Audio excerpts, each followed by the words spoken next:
Здравствуйте! В эфире новости, подготовленные службой информации телекомпании «Новый век», в студии Чинчик Кашпуков. Коротко о главном. Один день из жизни тувинских чабанов Тесхемского района. Золотая свадьба семьи Чадамба. 50 лет в любви и согласии. Итоги конкурса красоты «Мисс Азия Альма-Матер».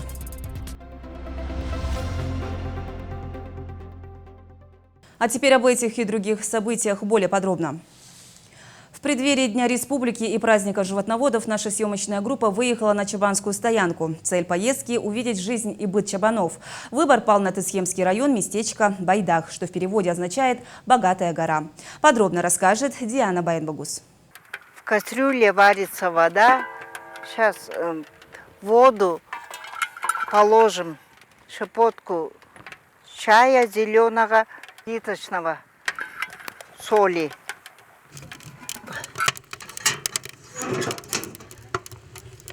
Добавляем постепенно молоко, чтобы чай сварился ароматным, вкусным.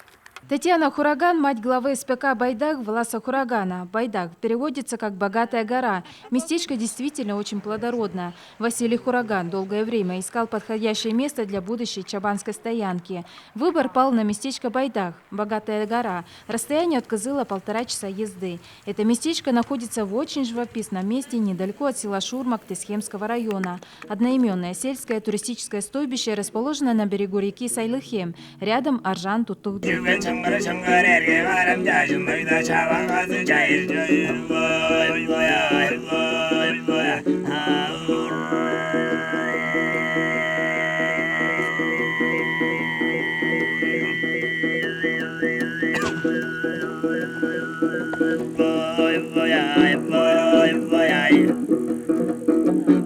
Дети и гости семьи Хураган в свободное время очень любят состязаться в национальной борьбе хуреш. Стоит отметить, что Василий Хураган – заслуженный борец-хурешист. У нас это национальная борьба хуреш, который исполняет танец орла, это разминка считается. И после разминки девушка начнутся бороться пару на пару. У нас там 3 точки. Кто выиграет, коснется третью точку, тот проиграл. Вот борцы тоже опытные, друг друга знают. Молодые борцы тренируются. Вот на атомах наши борцы в каждых районах проводят борьба хуреш. И борьба – это национальный вид наш. На атомах в республике тоже с каждого района борются. Дети Василия и Татьяны Хураган с удовольствием помогают родителям вести хозяйство, но в редкие свободные дни любят пострелять из лука и помериться силами в хуреше. Что касается интеллектуальных игр, то в этой семье в почете шахматы. В них Хураганы могут играть часами, обдумывая каждый ход. Раньше дедушка наш играл в шахмат, эту игру. И сейчас отец тоже играет. И когда мы были маленькими, нас с братом тоже научили играть в шахмат. Потому что эта игра входит в наши национальные игры тоже, шашки тоже. И мы здесь, у себя, когда свободное время, тоже играем. И еще эти своими сыновьями тоже учим, какие ходы, лошадь как должен ходить, и мерзе, там, пешка. Семья Хураган чтит семейные ценности и традиции и, конечно, не забывают об обычаях своего народа. Излюбленное блюдо, как и у большинства тувинцев, это изихан. Здесь его готовят на каждые праздники. Мы разделываем баран вот таким образом. Сначала один человек держит руки и этот рот, а другой там режет отверстие, чтобы этот баран не кричал, сильно надо держать этот рот и руки тоже. Потом проверим эту глазку, чтобы пальцы. Если она не закрывается, уже все, до хвоста будем.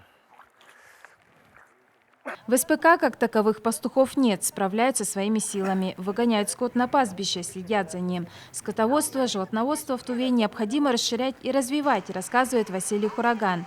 На чабанской стоянке нет места лени. Здесь все и всегда чем-то заняты. Особенно сейчас, в преддверии Надома. Семья готовится к своему профессиональному празднику животноводов. С праздником, наступающим ко дню Надома животноводства.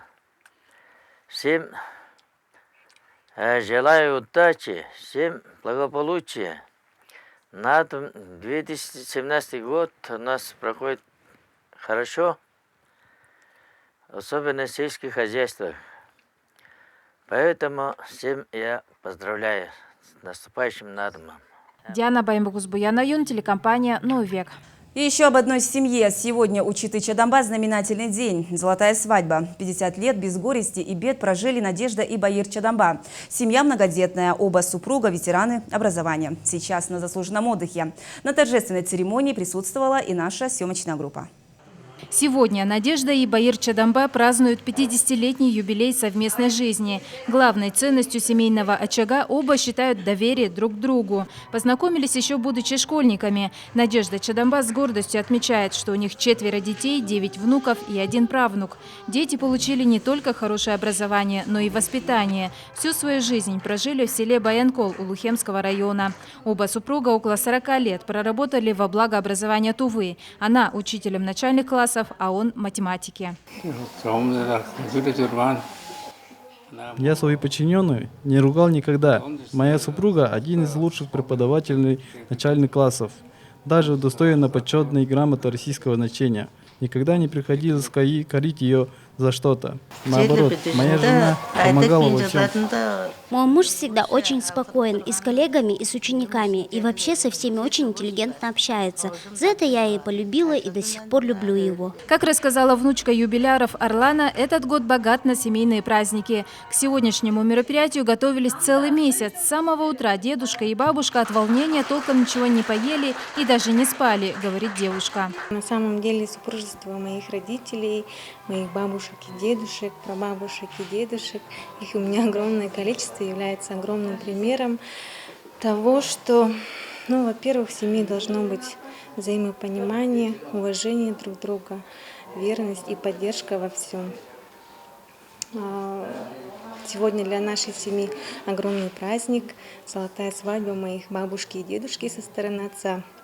В 1997 году со стороны отца у сегодняшних юбиляров тоже у прабабушки и прадедушки была золотая свадьба. В этом году у них золотая свадьба, и в следующем году планируем золотую свадьбу бабушки и дедушки со стороны моей матери. Хочу пожелать своим старикам еще много лет оставаться среди нас и радовать своих детей, внуков. Спустя 50 лет Баир и Надежда Чадамба снова расписываются в свидетельствах знак верности и любви. Регистратор вручила юбилярам свидетельство о проведении золотой свадьбы.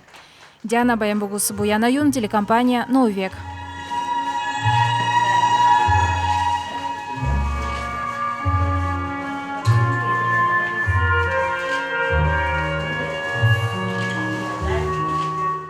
В 23 из 75 образцов школьная форма для девочек, проверенных Роскачеством по заказу Минпромторга России, эксперты обнаружили несоответствие фактического состава изделия заявленному на маркировке. Проще говоря, одежда оказалась фальсификатом. В исследование попали продукция 75 брендов из Китая, Белоруссии и 15 регионов России. Одежду изучали по 58 параметрам. В общем и целом юбки и сарафаны для школьных занятий оказались качественными. И если исследование качества брюк для мальчиков школьного возраста, проведенное в прошлом году, выявило массовые отклонения изделий по санитарно-гигиеническим показателям, то сейчас качественными и высококачественными товарами можно назвать образцы 45 торговых марок из 75. Образцы 7 торговых марок могут претендовать на государственный знак качества. И о курсах валют. Доллар стоит 59 рублей 93 копейки, а евро 70 рублей 27 копеек. Далее реклама. Не переключайтесь.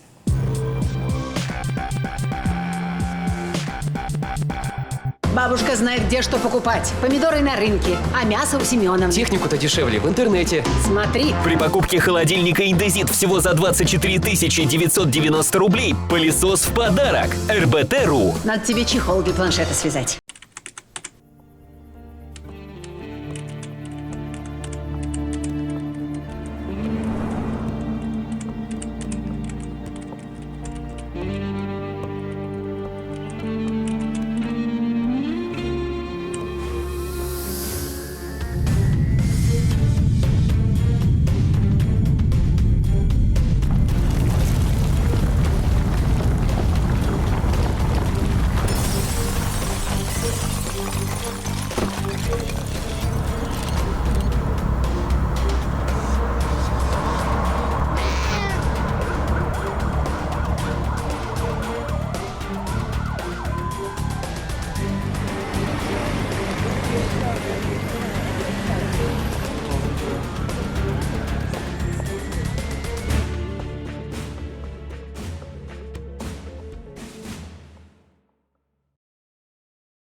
Продолжаем выпуск. Накануне в музыкально-драматическом театре состоялся финал конкурса красоты и грации «Мисс Азия Альма-Матер-2017». В нем приняли участие 12 красавиц из разных стран и регионов – Башкортостана, Кыргызстана, Монголии, Казахстана, Республик Бурятия, Калмыкия, Хакасия и Тува. Конкурс состоял из нескольких этапов – визитная карточка, дефиле в национальных костюмах, презентация на родном языке, творческий номер и любимые зрителями дефиле в вечерних нарядах. По результатам оценок жюри обладательницей короны «Мисс Азия Альма-Матер-2017» стала 18-летняя представительница Республики Башкортостан Земфира Байдавлетова. Звание первой вице-мисс удостоилась девушка, представляющая нашу республику, Виктория Оржак, а второй вице-мисс стала девушка из Бурятии Аяна Арбадоева. Все победительницы получили дипломы и ценные призы. Я сначала не поверила, но потом мне было очень приятно. Я испытала гордость за свой народ, что здесь, в Туве, оценили мои обычаи, мои традиции. Первые по телефону меня поздравили родители. Эфир продолжит новости короткой строкой.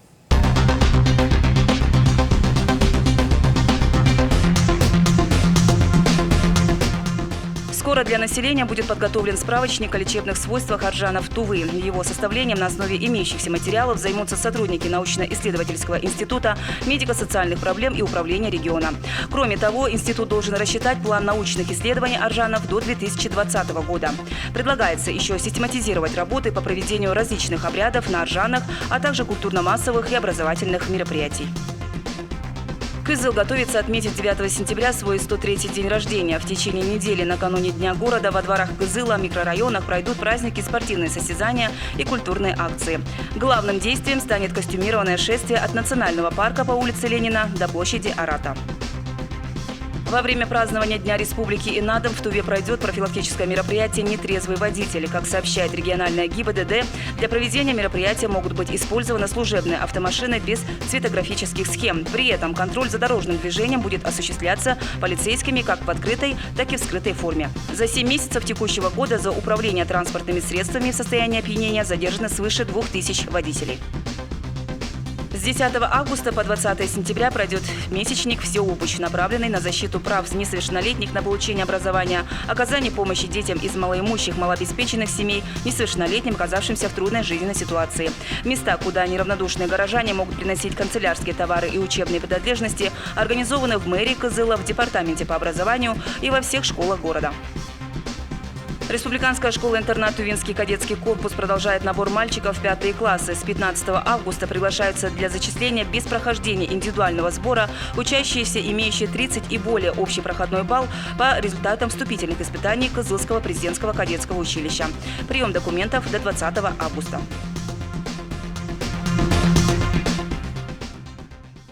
12 августа в Кызыле пройдет международный турнир по смешанному единоборству ММА «Битва кочевников». В Туву прибыли титулованные спортсмены из Казахстана, Кыргызстана, Бурятии и Татарстана.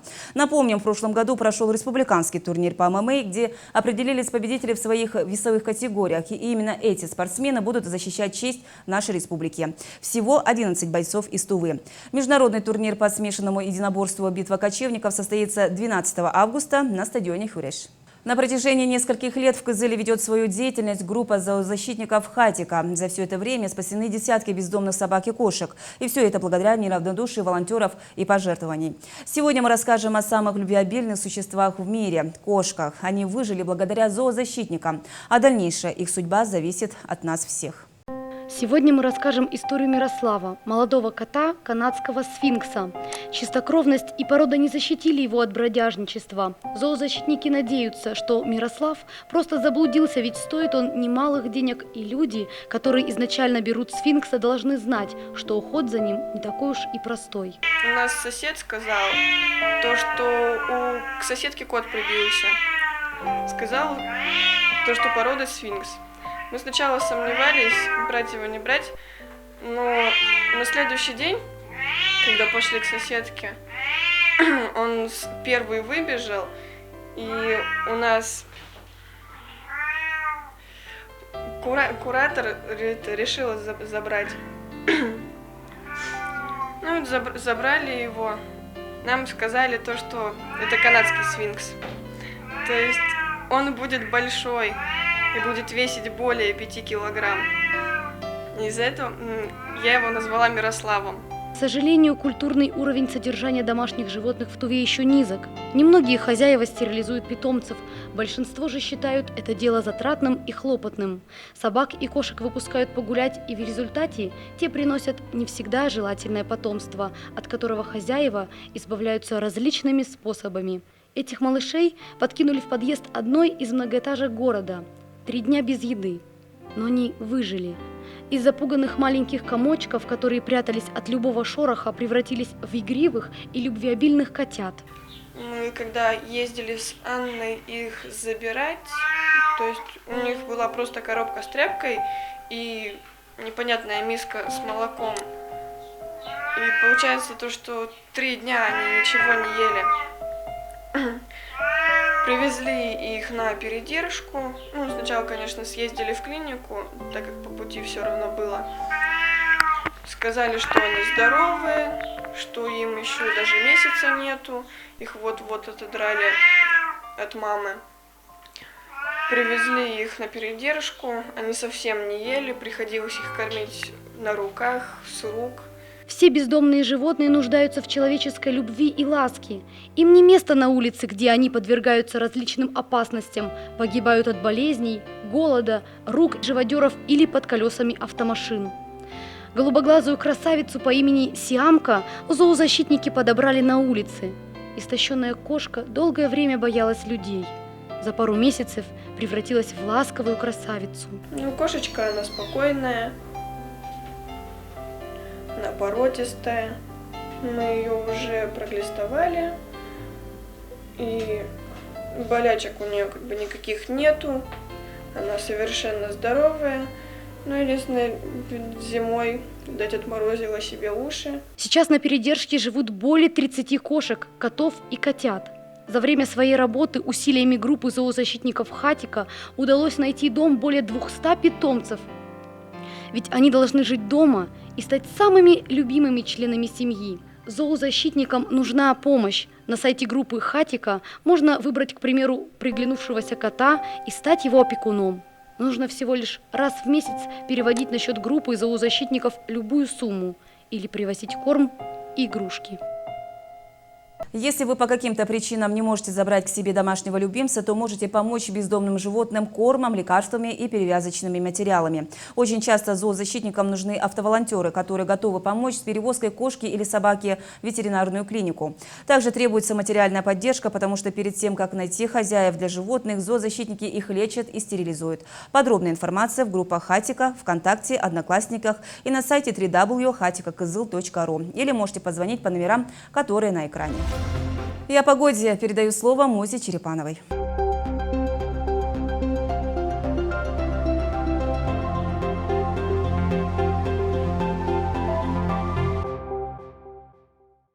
Здравствуйте, это прогноз погоды в студии Муза Черепанова. Вначале расскажу о нашем спонсоре. С 17 по 20 августа Кызыл посетит единственный в России цирк Шапито на льду Гранд Сафари. Гастроли продлятся всего 4 дня.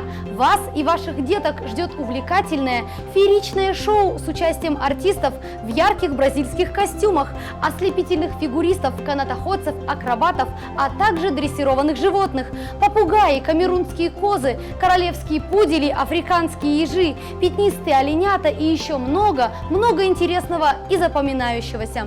Билеты уже в продаже в Национальном театре. Напомним, с 15 августа будет работать касса цирка на сельхозрынке напротив Пентагона. Заранее приобретенный билет – гарантия хорошего места. Кызыл, встречай! Впервые в городе только 4 дня с 17 по 20 августа. Зимнее волшебство летом. Гастроли цирка Шапито на льду Гранд Сафари. Купол цирка расположен на территории сельхозрынка напротив Пентагона. А теперь о погоде на предстоящие сутки. 12 августа в Кызыле днем ясно. Температура воздуха плюс 33, плюс 34. Вечером и ночью облачно. Столбик термометра задержится на отметке плюс 17, плюс 19 градусов. Ветер северо-западный 5-10 метров в секунду. Давление составит 699 миллиметров ртутного столба. Геомагнитное поле неспокойное, относительная влажность воздуха 28%. В воскресенье 13 августа в Кызыле днем пасмурно, дождь, плюс 17, плюс 18 градусов. Вечером и ночью малооблачно, возможны осадки, плюс 13, плюс 14. Ветер северо-западный 6-11 метров в секунду. Давление составит 706 миллиметров ртутного столба. Ожидается геомагнитная буря. Относительная влажность воздуха 90%. В выходные дни местами по республике Тыва ожидаются грозы, град, усиление шквалистого ветра до 12-17 метров в секунду. На этом все. Хороших вам выходных и до встречи в эфире.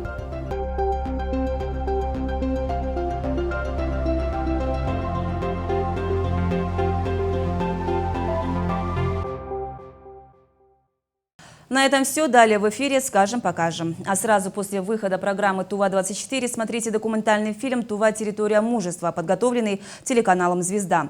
Фильм расскажет о нашей республике, самобытной культуре и истории. Зрители увидят живописные виды Саян с высоты птичьего полета. Съемочная группа телеканала «Звезда» добралась до труднодоступных районов Тувы на границе с Монголией. Провела один день с современными кочевниками, табуном лошадей и моралами, а также побывала в родном селе героя России Сергея Шойгу. А глава республики рассказал авторам фильма, почему Тува – это территория мужества. Не пропустите.